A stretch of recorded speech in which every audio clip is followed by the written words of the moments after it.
As part of her ongoing series called Crime Imprints, KXAN's public safety reporter Brianna Hollis takes an in-depth look at crime here in our communities. She's joining us now to talk more about her latest coverage. Bree, welcome and thanks for being with us. Of course, I'm always happy to get in depth about crime in the criminal justice system with you, Will. Well, this one is a really interesting one for sure. So today you have a story about an adverse experience for one teenager who participated in a diversion program here in Travis County. First, let's talk about this program. What does it involve? So the intentions of it, I'll start with that, are very good. It's meant for certain 15 and 16-year-olds who have 911 called on them for some kind of assault family violence case. And if they meet certain criteria, they can participate in this diversion program instead of going through the criminal justice system. The whole point is to keep them out of juvenile detention, out of the juvenile court system. And if they do meet that criteria and can enter that diversion center, they're supposed to be paired with various resources, whether that's something basic like daily food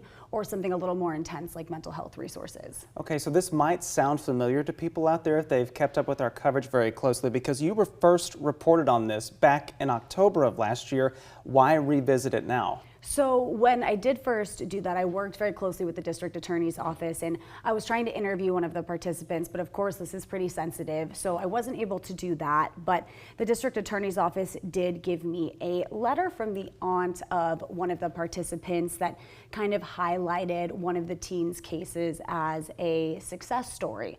Well, the very next day, the juvenile public defender reached out to me and said they didn't believe that was the case. They had some more details that they wanted to share on that with the teen's permission. So that's what we're getting into today. So of course there's a lot to unpack here, and that includes, again, the trajectory of this teen's journey through the juvenile justice system, as well as the complexities of the juvenile justice system in general. All right, well, if you all would like to read more about this, you can find that on KXAN.com. But also, Bree, thank you for being here, and your piece will be airing tonight at 5, so we'll look forward to that. Thanks, Will. Thanks again.